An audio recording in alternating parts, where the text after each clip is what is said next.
Stevie Stevio.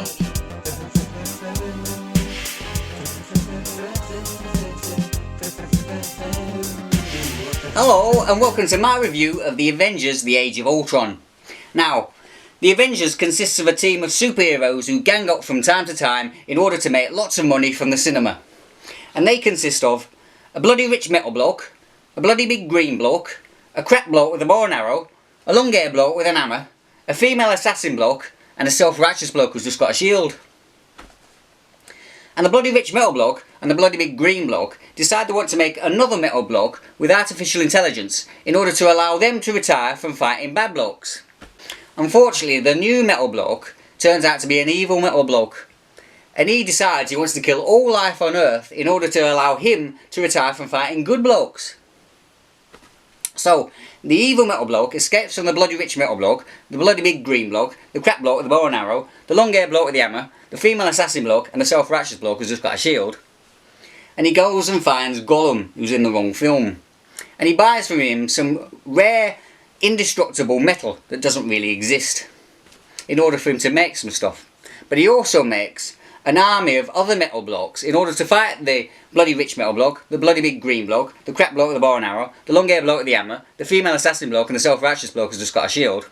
But he also recruits a witch bloke and a bloody fast bloke. Now, the witch bloke casts a spell on the bloody big green bloke, and this drives him balmy. And so he decides he wants to go off and destroy an entire city. So the bloody rich metal bloke has to try and stop the bloody big green bloke, and in order for him to do this, he has to put himself in an even bigger metal bloke. So now you've got an even bigger metal bloke trying to fight the bloody big green bloke, and this takes a long time. Meanwhile, the evil metal bloke decides he wants to make a more complex metal bloke using the non-existent rare metal and some other stuff in order to upload himself into and therefore become indestructible himself. But the witch bloke and the bloody fast bloke realise that he's bloody balmy, so they leave him and join the bloody rich metal bloke, the bloody big green bloke, the crap bloke with the bow and arrow, the long hair bloke with the hammer, the female assassin bloke, and the self-righteous bloke who's just got a shield. And together they steal the more complex metal bloke from the evil metal bloke, and after some more stuff happening, they bring the more complex metal bloke to life, and he joins them instead of the evil metal bloke.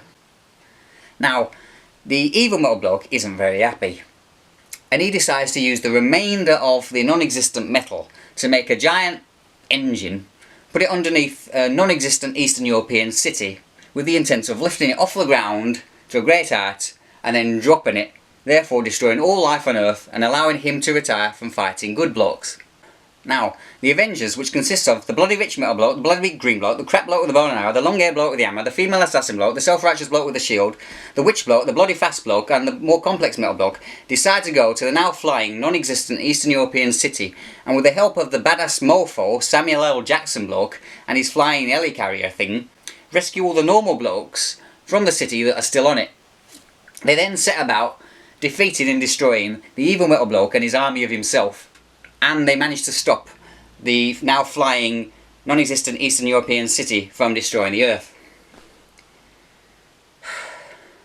They then all go home, except the female assassin bloke and the self-righteous bloke who's just got a shield, because they decide to make a new team of Avengers which consists of the witch bloke, a useless flying bloke, a not so bloody rich metal bloke, and the more complex metal bloke, I think. Overall, I really like this film. It's got lots of action, special effects and humour. But if your sort of thing is watching Daniel Day-Lewis in a film after he's trained for 5 years to be a cabbage, you might not be so enthusiastic about it. Also, it's called Avengers: The Age of Ultron, but I'd have called it Avengers: A Few Days of Ultron, seeing as it seems to take place over just a few days, not an entire age, which I'd think would be like more than 2 days. Overall, I really like this film. I'll give it 8 blokes out of 10. Now please comment, like and subscribe, and I'll see you soon. Bye. Stevie Stevio.